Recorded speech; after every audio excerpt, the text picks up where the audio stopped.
Now, on those races, we'd had some more mediocre results. We'd done a little bit more damage to the boat, but actually, as we arrive into the Olympic sailing marina here, we're on a high, because my team and I have just won our first leg of the Clipper race. So, our high-performance teamwork is in a good place. We're finding that we're not doing anything, we're not making the boat go any faster than the other teams, we're just not making as many mistakes. They're slowly falling behind, eliminating themselves. There's an old adage that you don't win a yacht race, you lose a yacht race. But the biggest challenge of this race was still to come. Our crossing of the North Pacific Ocean. Now, if you tell someone you're about to go sailing across the Pacific, invariably their minds turn to the South Pacific and they imagine like Hawaii or Tahiti and the beautiful turquoise water and the beaches and the cocktail with fruit in it, and they think you're off on just a lovely, lovely adventure. But that is not the case of the North Pacific in wintertime. It is vile, cold. These huge weather systems, they spin up off Mongolia, sucking up all the cold air there. They're out across the Yellow Sea. They smash Japan, and they're out off across the Pacific, with nothing to stop them or get in their way, just intensifying and deepening until they smash into the Alaskan coastline, sort of 4 or 5 days later. Now, based on all the meteorological research I'd done, I knew that on the duration of the crossing, this was going to be our longest crossing of the race, 6,500 nautical miles, 5.5 weeks at sea. We were going to encounter probably 4 of these weather systems of storm or potentially hurricane force. So when I was briefing my crew, I had to strike a balance between setting a realistic expectation of what was to come, but not scaring them unduly. But it got really overwhelming for one of my crew members. She told me this story later. She told me about the night before we left Qingdao to embark on this leg. And she was in a hotel room. She wasn't the most courageous individual. Doing this race was a big step out of her comfort zone. And she was pacing the floor all night, couldn't sleep a wink. And in her mind, she's playing through the mental film reel of what the next 5 weeks of her life are going to look like. And they're going to look like this.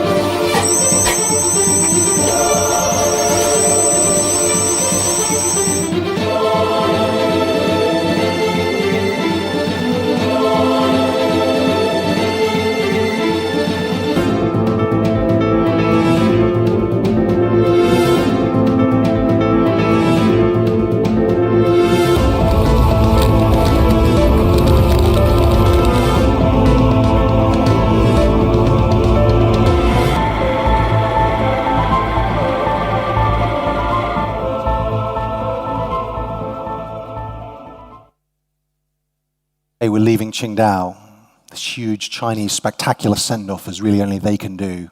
Thousands of people gathered around the marina basin as the boats sort of slip out one at a time with their big flags and battle songs playing.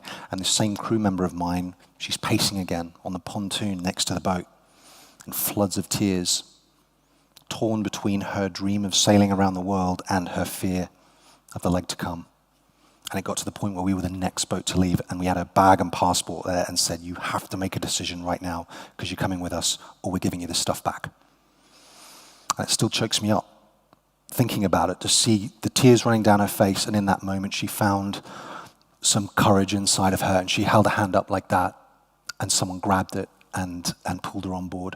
And she came with us for that leg, but we knew the fear factor was going to be huge for her. So we started out of the marina. We were heading towards the start line of the race, and I was standing at the steering wheel of the boat, and she came and stood next to me and said quite quietly in my ear, "Promise me you'll keep me safe." It was a really heavy moment. And in that moment I did. I said, I promise I'll keep you safe. We'll get to the other side. You will have overcome some fears, but I promise I'll be there. So we started the race. We're heading down the Yellow Sea, bound for the southern tip of Japan, where we'll hang a left and head out into the Pacific Ocean. And I should say at this point a little bit about how we'd managed ourselves as a team, and something that really made my team different. More than any of the other 9 yachts in this race, my team were the most empowered. It was something we did right from the start, very deliberately, very strategically. We wanted to have a culture of ownership. I wanted the crew to take as much responsibility over everything that happened on board that boat. Obviously, safety is top priority.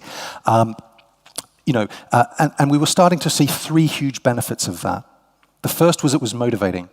More than any of the other boats in this race, my team were the most motivated. Very well established in behavioral psychology that acting with control and volition and choice, having a say over what you do and how you do it to the greatest degree possible within the bounds of safety, is a huge intrinsic motivator. And that's all I had. I couldn't pay people money, give them a package, whatever. I had to fall back on those things inside of all of us that motivate us, and having that control is really important. The second was it allowed me to really pull back and focus on the strategy. I moved from more of a supervisory role as the crew gained and built their competence to the point where they needed me less and less. I was always obviously on hand if anything was going wrong or they could call on me. But day to day, I was removing myself, focusing more on the strategic planning, the weather routing, the navigation. That was where I could add the most value to the campaign. But most importantly, the reason for that autonomous approach was death.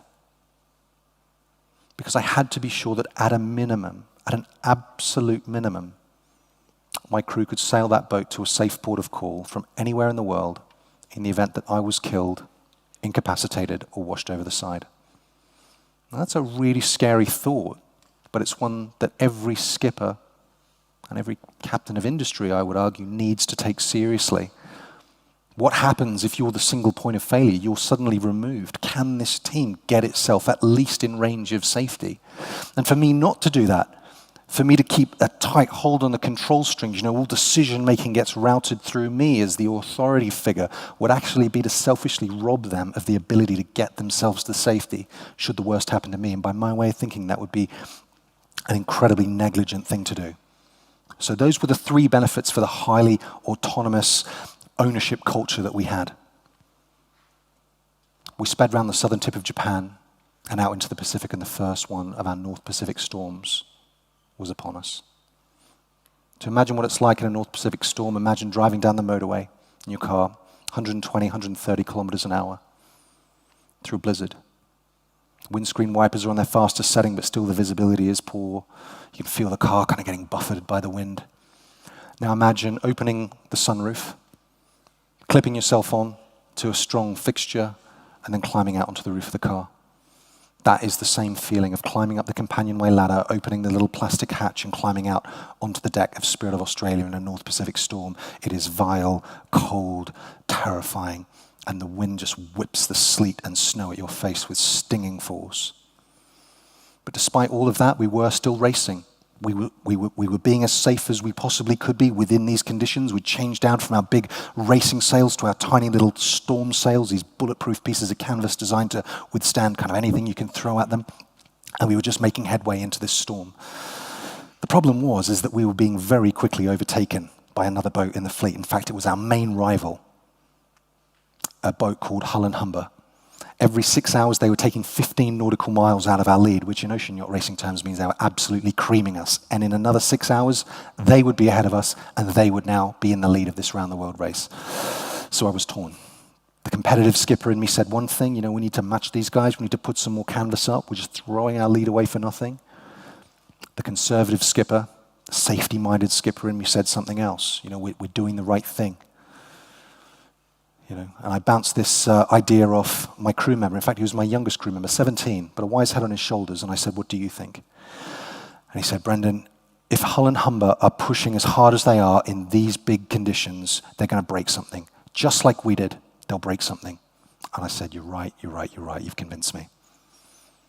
And it didn't take long for his prediction to be vindicated. About an hour later, we received an unscheduled satellite phone call from the race director, person in charge of the team ashore that looks after this race whilst it's at sea. And he tells me that they have had an accident on Hull and Humber. And it's not a piece of the boat that got broken, it was someone on board.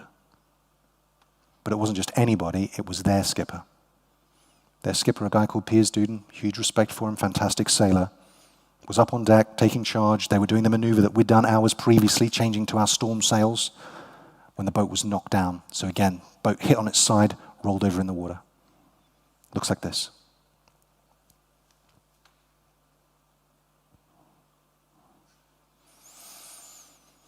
See the helmsman thrown off their feet, someone we call the dead man's helm, just off camera, grabs the wheel, keeps the boat under control. Chaos, carnage up front. Obviously, everyone's still attached with their safety tethers. Now, the force of the water pushing past Piers pushed his leg up against a steel fitting and snapped his leg. Tib and fibula pushed out through the skin. Really gruesome injury. He was taken below, dragging this trail of blood down the deck. His leg put in an air splint. He was sedated with morphine. But this boat, Hull and Humber, it was now skipperless. It was now leaderless. And this had never happened in any of the previous editions of the race before. So this is what the race director is telling me. So our actions are to immediately suspend racing, turn the boat around and get back to Hull and Humber, because one of my crew on that leg just happened to be an A&E consultant, an emergency medical doctor. So she was going to be able to render assistance to them over the VHF radio. So I remember briefing my crew by the light of our head torches in the accommodation space and told them what I'd just been told, and the fear factor went from a 9 to a 10. But there was no question we wouldn't go. When someone is in trouble at sea, the racing becomes irrelevant. So we turned our yacht around and we started thumping our way back into the teeth of this storm to get back to Hull and Humber. And by the time that we got there, a plan had come together. And the plan was that the Japanese Coast Guard was sending out one of their fast patrol ships to evacuate Piers and get him back to Japan for medical treatment. And the plan was that one of the other skippers from one of the other 9 boats in this fleet was going to transfer over from their own boat onto Hull and Humber, make sure that the evacuation was done safely, and then they were going to skipper that boat, plus their own boat, the rest of the way across the North Pacific to San Francisco, still 4 weeks away. And the reason that the race director had ordered me to turn around, the reason he was checking in with me every hour, was because he wanted me to do that. That was his eventual ask. And the reason that he asked me, and I take no huge pride in it, was because he and all the stakeholders in this race, all the people they consult with, the international jury who govern the sport, they knew that from the outset, my team were the most empowered, had that ownership culture, were the most autonomous, and out of all the boats in this race, they were the ones best able to be able to take on this challenge without their nominated leader on board. But it was my rock and a hard place decision, as you can imagine, because no one can order a sea captain to do anything that's against their best judgment, whatever repercussions might happen ashore. So I had to agree to this willingly. And I did. I very reluctantly agreed. I put one of my crew in as acting skipper. He was my elder gentleman, 63 with a hip replacement, but a fantastic communicator, natural leader. And I informed the crew that this is what I was going to be doing. We came across Hull and Humber shortly after the storm had passed, and I was just about to transfer over from one boat to the other with safety lines rigged every which way. And I was saying goodbye to my crew. I was in a diving dry suit. I was giving them all a hug, some words of encouragement. And just as I was about to step across, my scared crew member who I'd promised to keep safe, she came up and said, "You're abandoning me." It's a really heavy moment. And I said to her, I'm sorry. I know, I am. I'm sorry. I have to go. I'm sorry. So I transferred over onto Hull and Humber, and I met this new crew who was sort of in tatters. I knew 3 people's names. I recognized a handful of faces.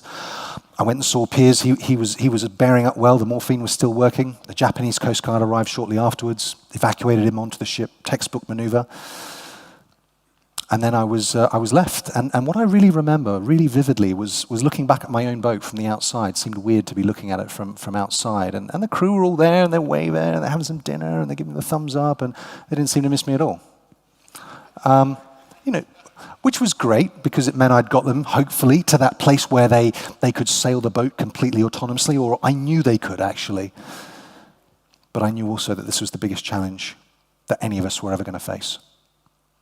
So whilst the rest of the fleet raced on ahead of us, we turned our bows eastward and started sailing towards San Fran with a new mission. And our mission was now to get Spirit of Australia and Hull and Humber to San Francisco with no injuries, with no more damage, and with confidence high, which we thought was a pretty good summation of what we had to do. And it was all going well until the day we crossed the international date line, smack bang in the middle of the North Pacific. And I've been watching this weather system creep up from behind us.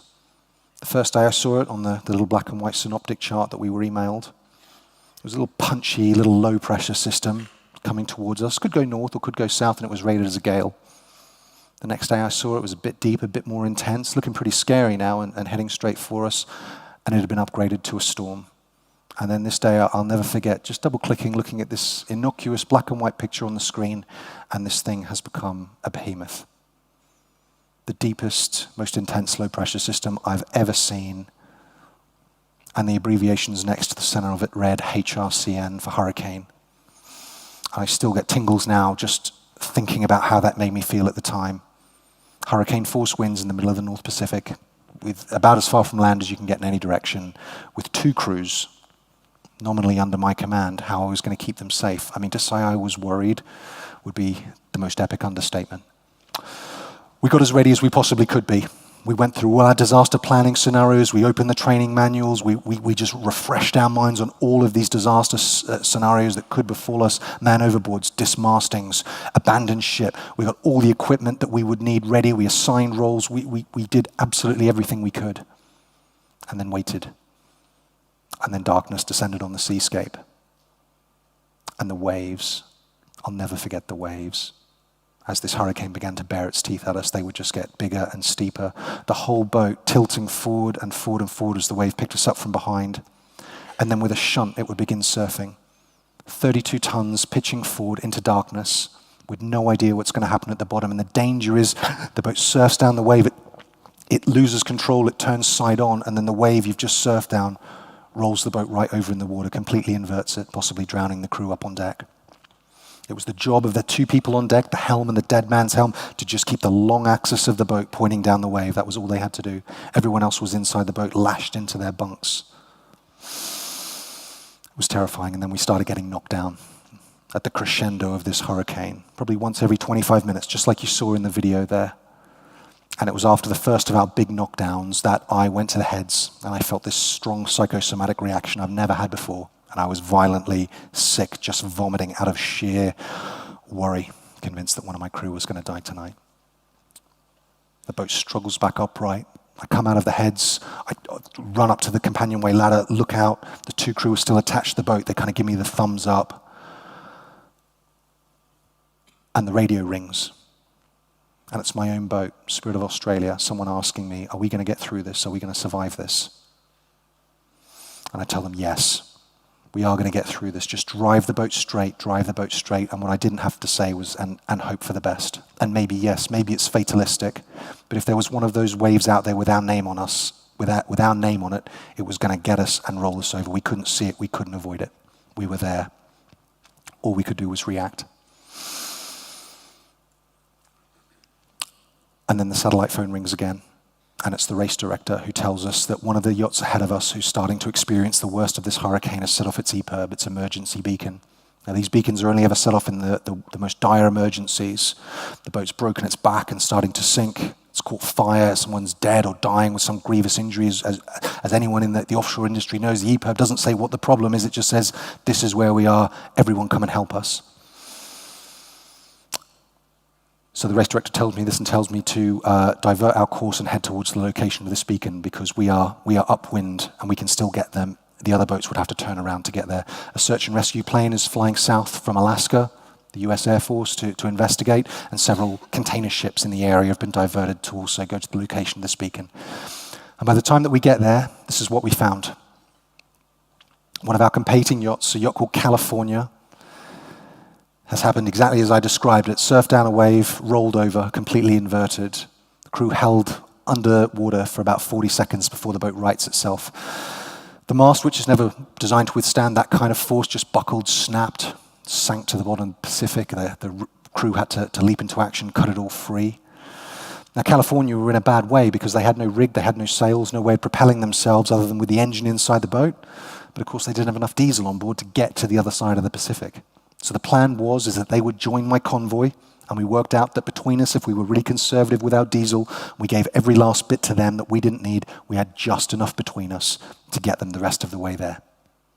So they fell into formation, and now I had 3 boats, which added another kind of burden I didn't really need or want. But it had a nice little side perk for me in that people started calling me Admiral, because I had a flotilla. I was collecting them as I went, it would seem. And that's what we spent the next 10 days doing. That is a 27 vertical meter wave, by the way. That's a 20-meter yacht. Biggest waves I've ever seen, and that was when it was on the way down. The next 10 days we spent transferring diesel to California in these 8 plastic fuel containers. 3.5 tons we did in the end. Until through a gathering dusk, we came to the entrance of San Francisco Bay, towering red Golden Gate Bridge. Now, California had generated a huge amount of media interest. This was their home port, and they'd been through this big ordeal, and this sort of flotilla of yachts and ribs came and escorted them the last mile under the bridge. And as I sailed under there on Hull and Humber, I just relaxed and know that my step crew was safe, or my two crews were safe. And I was just so proud of my team on Hull and Humber, my step crew, I called them, how they'd bounced back from adversity, losing their skipper. They were ready to take on their new skipper who had taken the rest of the way around the world. I'd like to think I built their confidence back up to the point where they could carry on like that. But my proudest moment came a few minutes later when through the night I saw the green nav light of my own boat sail under that same span. My team, my guys and gals, just ordinary people from ordinary walks of life. And what they've achieved was absolutely extraordinary. This had never been done before in any of the previous editions of the race. A crew had never had to be asked to sail across an ocean without their skipper on board. And these guys had done it. And they'd done it on the coldest, meanest, hardest leg of this race. And I think it's written on our faces as when we were reunited shortly afterwards in the dockside. One of my happiest and most cherished memories. And that roughy, tufty ocean racing skipper persona that I'm sure you've all noticed crumbled in that moment. Very, very emotional being reunited with those guys on the dockside. So for me, that horrendous experience in the North Pacific just cemented in my mind the need of a leader in an organization or a sub-team leader working on the tools, someone who's in charge and has the responsibility for the safety of others, to loosen those control strings, to take some backward steps, to allow their team to stand to their full height, to try as much as they can to create that culture of ownership. And I think it's perfectly summarized by this quote here. Whether you agree with his politics and the places he's been and the things he's done, I think this is a great quote by a US Army general, and he says the role of a leader is not that of controlling puppet master, but as a crafter of culture to truly allow others to step up, and I really believe that.